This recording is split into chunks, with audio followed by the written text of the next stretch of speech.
धर्मशाला sir.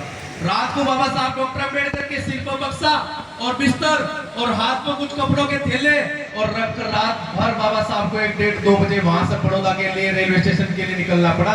तो बाबा साहब बोलते हैं आदमी तो खतरनाक थे लेकिन उस शहर के कुत्ते भी मेरी जान लेने के लिए तैयार थे। मैं कभी कुत्तों से बचता था, झगड़ता था, लड़ता था, फिर किसी तरह अपनी जान बचा करके बड़ौदा के रेलवे स्टेशन तक पहुंचा।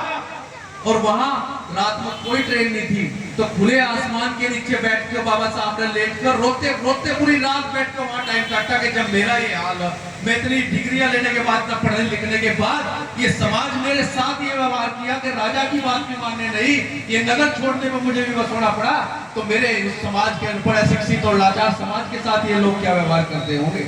तो बाबा साहब डॉक्टर अम्बेडकर पूरी रात उसमें वहां रोते रहे बैठकर। और आज उसी दिन को उस बड़ौदा के रेलवे स्टेशन पर बाबा साहब की स्टेचू लगी हुई है, रोते हुए की, बैठे हुए की।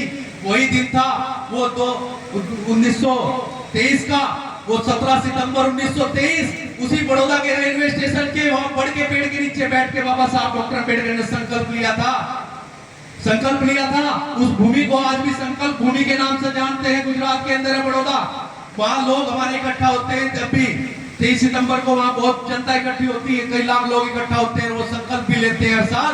तो बाबा साहब ने क्या संकल्प लिया था, मैं अपने समाज की गुलामी की बेड़ियों को अगर जड़ से नहीं काट सका तो अपने आप को गोली मार कर खत्म कर लूंगा, अपना जीवन समाप्त कर लूंगा अगर नहीं काट सका तो। और ये संकल्प लेकर सुबह में फिर ट्रेन आई और अपना सामान लेकर के वापस मुंबई आ गए। फिर मुंबई आए तो मुंबई फिर वही मजबूरी देखने के लिए मिली कि माता रमाबाई वो भूख का जीवन काट रही, बच्चे बीमार पड़े और ऐसा 1-2 बच्चा बचा था वो भी बीमार। तो बाबा साहब को माता रमाबाई ने कहा कि आप इतने अच्छे लायर बैरिस्टर तो आप वकालत ही क्यों नहीं कर लेते।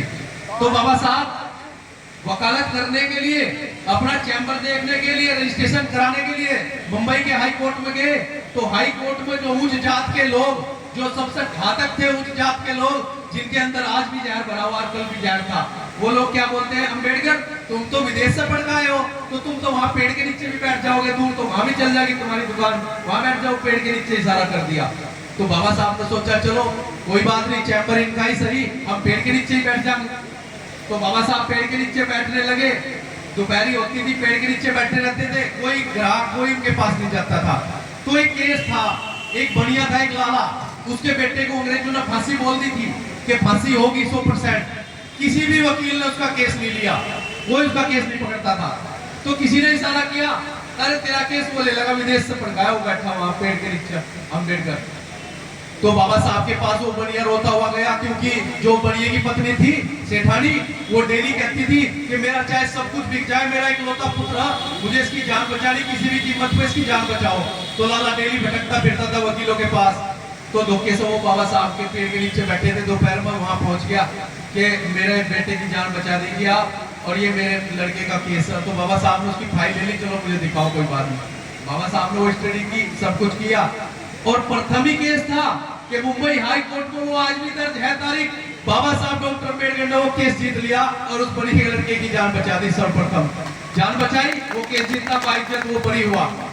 तो जब बाबा साहब ने उसकी जान बचाई तो वो बढ़िया जिंदल था उसका गोद, उसने बाबा साहब डॉक्टर अम्बेडकर को खुश होकर के जो 26 अलीपुर है जिसमें बाबा साहब ने अंतिम सांस लिया था 6 दिसंबर 1956 को, वो कोठी जो 26 अलीपुर पर थी, वो उस बढ़िया ने खुश होकर बाबा साहब डॉक्टर अम्बेडकर को दी कि मैं अपने बच्चे की जान बचाने के वजह में दे रहा हूँ, फीस नहीं दे रहा हूँ आपको। बाबा साहब ने कहा मैं फीस नहीं लेता, मैं लालच के लिए नहीं लड़ा, आपके बच्चे की जान बचाने के लिए आपका केस लड़ा। तो बाबा साहब की जबरदस्ती सी रोक उसने वो कर दिया।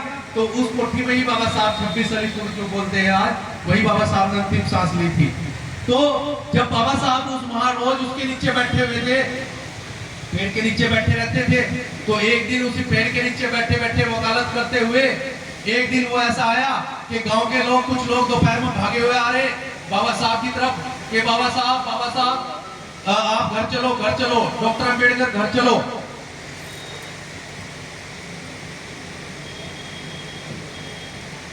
आप बोल तो नहीं हो रहे ना, मेरी थोड़ी स्पीड ज्यादा ना, समय कम है इसलिए तो स्पीड थोड़ी ज्यादा, तो स्पीड इसलिए ज्यादा है, मैं थोड़े समय में आपको ज्यादा बताने की कोशिश कर रहा हूँ कि मैं ज्यादा बता पाऊँ बाबा साहब। तो जब बाबा साहब की तरफ उनके मोहल्ले के कुछ लोग भागे आ रहे थे कि अम्बेडकर घर चलो अम्बेडकर घर चलो, तो